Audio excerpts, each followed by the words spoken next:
Hi, this is Sue from the Mount Canary Company.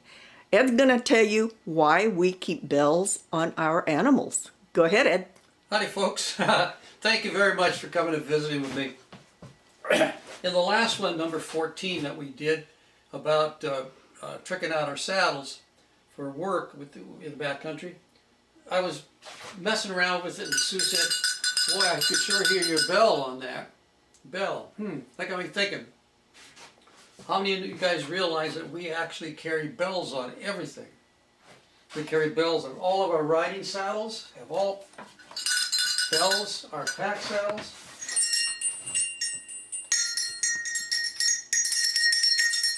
They all kind of have a different tone to them, figuring something out there that we wanted to hear, maybe tone deaf. And so, but seriously, we don't carry them there normally to deal with wild animals. I have no problem with the wild animal issues. We've run into all kinds of things with the pack string, and in most cases I doubt very much that the bells had any impact on them whatsoever. The size of the animal and so forth has more of an impact than the numbers of us coming through. Poor llamas haven't had their days ruined. I've watched bears leave the mountainside.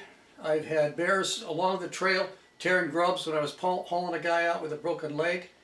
Way too close to the trail for me, but he never even bothered us. The bells never bothered him, affected him.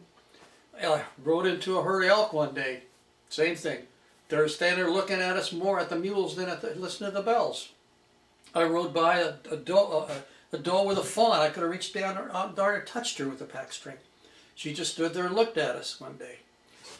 So, you know, I'm not too concerned about that, but we have had issues, which I'll tell you about in a minute, that worked for us with the animals. But mostly I carry them for hikers. We go by so many hikers at times on the trails we work on. I'd like to have a little pre-warning for them, and many of them aren't real experienced being around horses or mules. So we'd like to have a little warning that we're coming through. The trails are narrow. A lot of the access areas around it are brushed in and tough to get off the trail. So I'd rather set the scenario ahead with a little warning, so now we can develop a conversation. So that's mainly where it is. My great fear is that someday I'll get hit with a gaggle of bees. I'll hoop the gang up to go scooting down the trail, get away from those bees, come around a corner and find some hiker sitting in the middle of the trail taking a rock out of his boot. Oh, that's a terrifying thought for me. That story I've had something similar happen, but that's another story for another day. But the animal versus the bell, that's pretty interesting.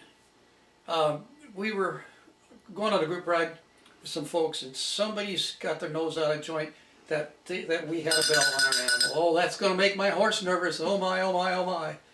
So I started taking them off, and then I got a little bit, irritated. I'm really being politically correct here. And so I stopped. I'd taken one off Sue's riding animal. She was riding Big Lizzie, our Appy mule we had. And I stopped. I didn't take it off anybody else. So I said to Sue, we're just going to ride by ourselves. There's a couple other friends who will ride with you. So we took off. Well, that was a very misty, heavy air day.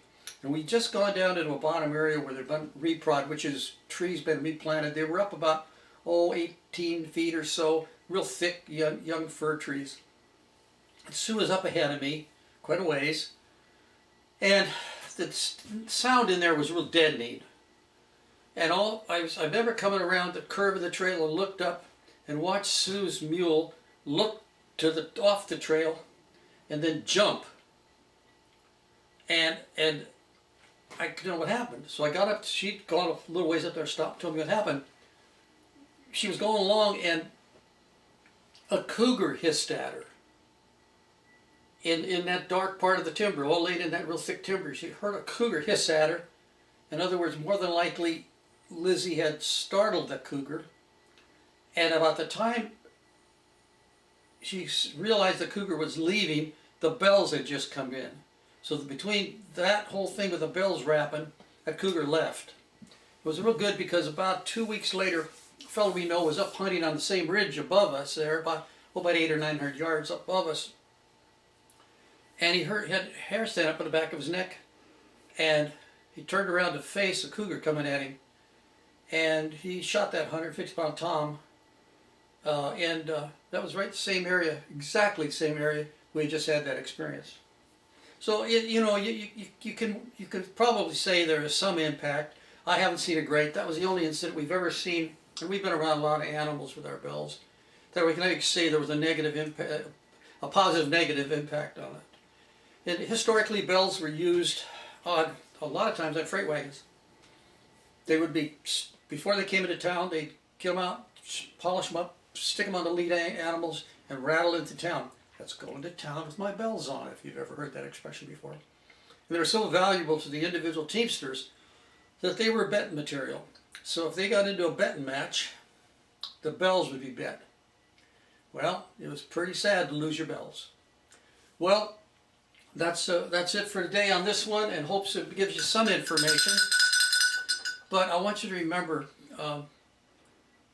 you do what you need to do for your own animals. If you feel you need, in your condition, that you want to make a little more noise, you want to be heard by, say, hikers or so forth, do what you want to do. If somebody gives you a bunch of lip about it, they can only ride one horse at a time. They got to be riding their own. So again, I want to thank you very much for coming by. And as always, ride as often as you can. That helps keep our trails open. And second, please, please, please ride safely. I want to see you back here again. Thank you, folks. Good day.